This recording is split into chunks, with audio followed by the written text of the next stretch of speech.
Daniel Diosdado, o economista Filipe Grilo. Olá, boa tarde aos dois. Filipe Grilo, comece por si e pergunto-lhe se, apesar destas 162 alterações, se de facto, como diz Luís Montenegro, o orçamento não foi desvirtuado, ou seja, mantém-se na matriz que o governo pretendia? Sim, eu diria que sim. O processo orçamental deste extraordinário foi até bastante estranho, no sentido em que houve pouca espuma. Ou seja, o orçamento foi entregue a horas, já se sabia mais ou menos que era aprovado. Mesmo os partidos da oposição, quando tentaram viabilizar propostas, elas também eram relativamente responsáveis e, portanto, não alteravam, do ponto de vista significativo, o excedente orçamental. E, portanto, este orçamento é aprovado com pequenas alterações, é verdade, mas, de facto, se nós olharmos para o excedente não fica em causa, tendo em conta as contas do governo, e, portanto, não é por aqui que o orçamento sai desvirtuado. Ou seja, de alguma forma, apesar de quererem tentar impor algumas propostas,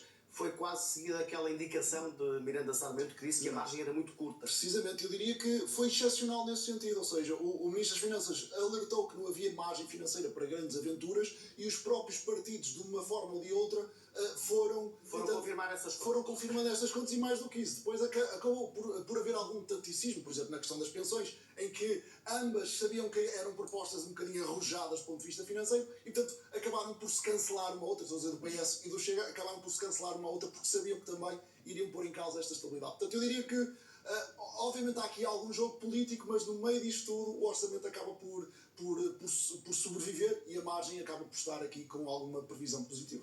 Daniel Diosdado, hoje a discussão foi muito mais política. Sim, claro. Há um custo associado.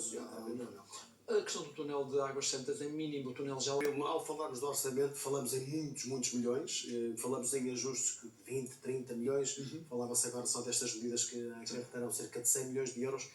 Mas para o bolso das pessoas, para o próximo ano, que tipo de impacto é que isto pode ter? Estas medidas? Estas medidas e o próprio orçamento? Diria que as medidas não têm grande impacto significativo. Aliás, por exemplo, esta discussão da questão das propinas, do congelamento das propinas, eu diria que nós temos de ter alguma seriedade na forma de... Estamos a falar de €1 mensal? Estamos a falar, anualmente é 13 euros. 13 euros anualmente para um estudante não causa impacto significativo na vida desse estudante, mas causa impacto significativo no Estado quando nós começamos a juntar todos os estudantes. E, portanto, é este tipo de raciocínio que às vezes os portugueses não pensam bem, que €1 numa pessoa são 10 milhões de euros no Estado. E, portanto, nós temos é que começar a perceber bem quais são as prioridades, porque nesta questão, por exemplo, na questão das propinas, nós estamos a retirar muito dinheiro às faculdades. As pessoas não têm noção disso, mas quando nós congelamos as propinas, e as propinas neste momento são bastante mais baratas do que eram quando eu estava a tirar o curso, portanto em 2007, já nem estou a descontar a questão da inflação, o que nós estamos a fazer é atrofiar o financiamento das faculdades. E isso tem implicações sérias ao modelo de financiamento das faculdades. Eu falo disso porque estou lá dentro, e de certa forma põe as faculdades dependente do orçamento do Estado e põe a faculdade dependente de outro tipo de financiamento, nomeadamente via científico, que depois pode até desvirtuar o tipo de professor que a faculdade escolhe. Isto é, a faculdade não escolhe o bom professor, escolhe o bom investigador, porque é ele que vai garantir fontes de financiamento extra. Portanto, tudo isto desvirtua, e acho que as pessoas também têm que ter um bocadinho de noção destas questões.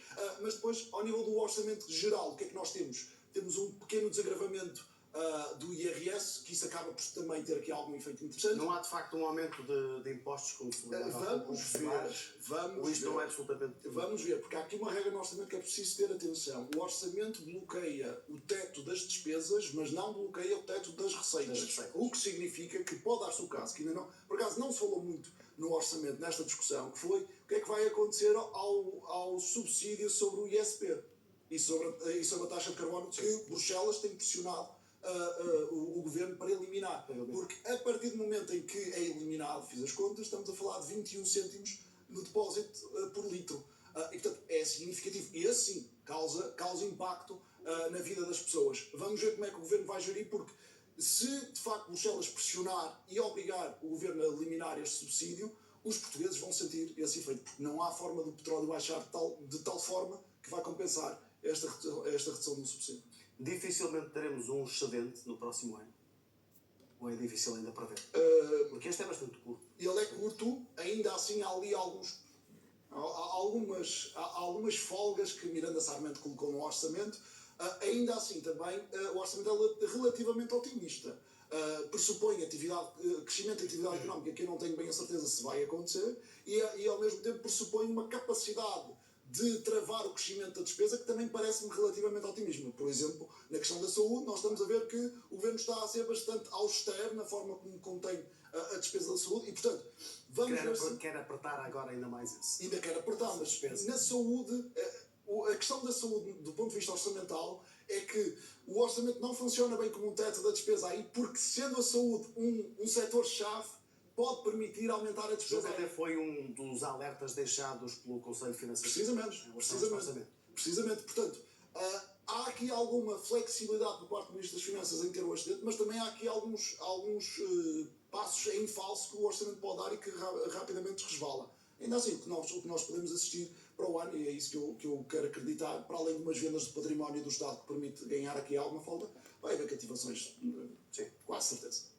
Daniel, tivemos, e já aqui sublinhamos o erro de ter estado na RTP Notícias.